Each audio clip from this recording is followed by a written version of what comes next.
Thank you. Good morning, everyone. This morning I'd like to present staff's findings on the Municipal Wireless Network. I'd like to first of all start with Council's original directive in February of 2006.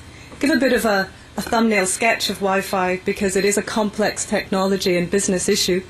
Talk a little bit about what other cities are doing and then whether Vancouver is the same or if we're different.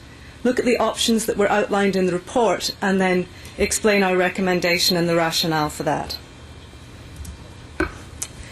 So back in February 2006, Council noted that a number of cities were investing in wireless municipal infrastructure and that low-cost wireless internet could serve both business and community goals, and also looking at the fact that various cities had adopted a number of models involving public and private partners.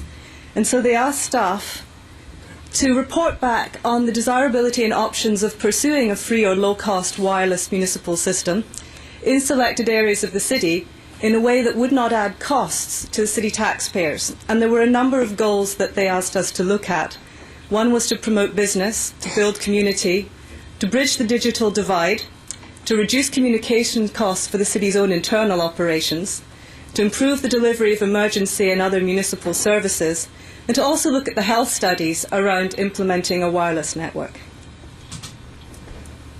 So what is municipal Wi-Fi? Well, first of all, I think sometimes people think Wi-Fi and wireless are synonymous, and they're not.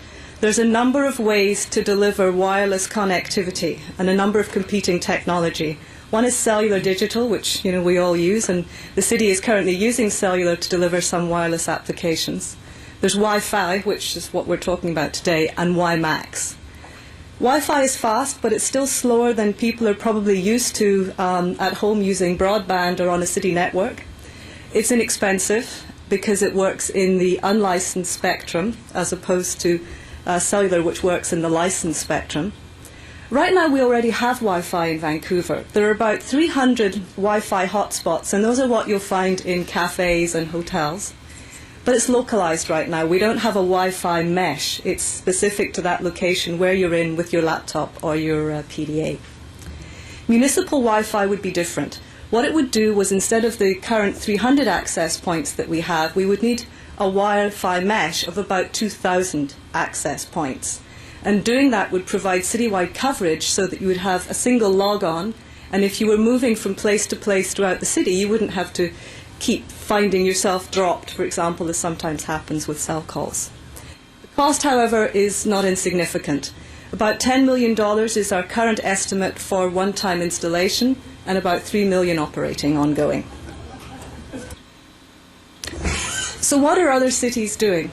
At the Wi-Fi City Summit in Toronto, I think the one thing that I came away with is that every city finds a model that works for it. And that will depend on the maturity of the telecommunications infrastructure, the marketplace they're in, how competitive is it, potential business applications they can use either internally or through partners, and also the current social situation. So Harlem, for example, who's currently doing a feasibility study, is at a very different stage than the city of Vancouver. Other cities also use revenue-generating business applications to cover the cost of service to low-income users. So it's not free as such. They have to find other services which will be able to subsidize the service they provide to low-income users. And although there are a lot of cities, probably about 300 or more, looking at Wi-Fi right now, a fair number of them are still at the pilot and feasibility study stage.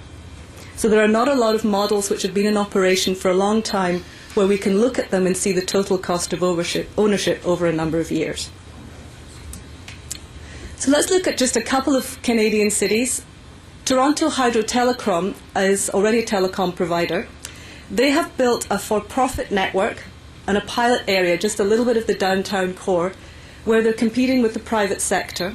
But they had a legislated driver to do this, and it was to provide automated meter reading for their hydro meters. Fredericton is kind of the other end of the spectrum.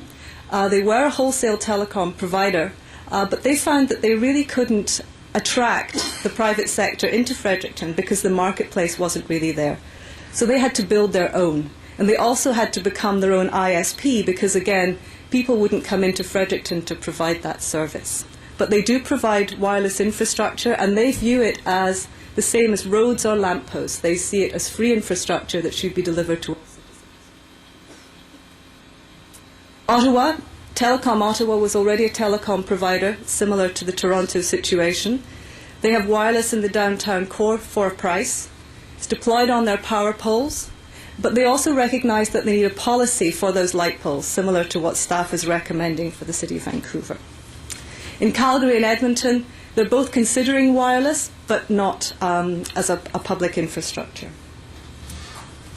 In the US, many US cities are looking at this, as I said, and they're all at different stages of their deployment. Philadelphia, their project is overseen by Wireless Philadelphia. They've partnered with Earthlink to provide the service at no cost to the city.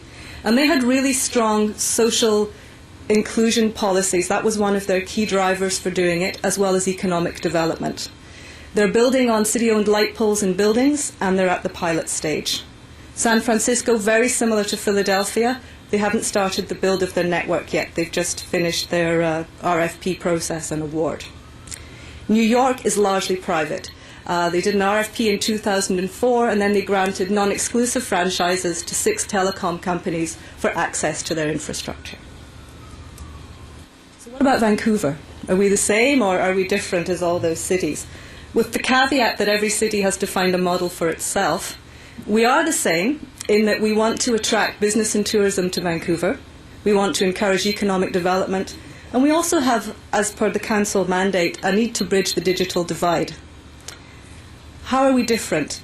Well, we're relatively well served for internet access in the city. We're quite small and contained geographically. Some cities have to cope with large remote sites. We don't really have to do that.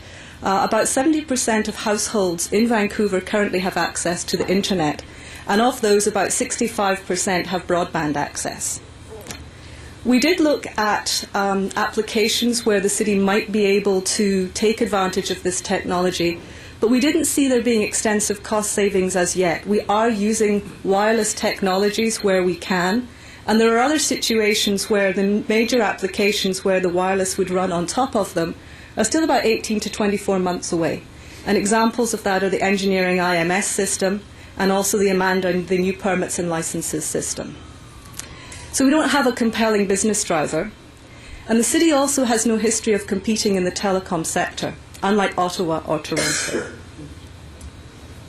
So what about the city as an anchor tenant? In the public-private partnership model, a number of cities came forward and offered themselves as an anchor tenant.